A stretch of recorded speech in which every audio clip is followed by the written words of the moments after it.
ইফতার অথবা বিকেলের নাস্তায় এটা খুব সহজ আর মজাদার একটা স্ন্যাক্স।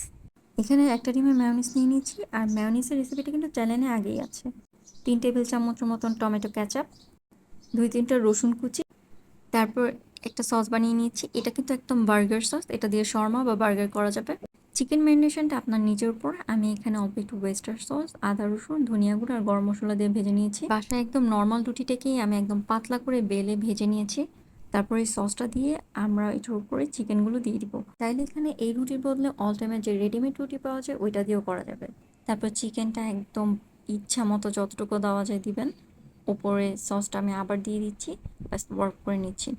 এই চিকেনটা কিন্তু আপনার বাসায় থাকা অনেক সময় রান্না করা চিকেন যখন ঝুড়ো হয়ে যায় ওইটা দিয়ে করলেও মজা হবে। তো হয়ে গেল আমাদের চিকেন মোড়। এটার টেস্ট কিন্তু অনেক মজা। রমজান মাসের ইফতার, সকালবেলার নাস্তা অথবা বিকেলের নাস্তায় এটা কিন্তু খুব জমবে।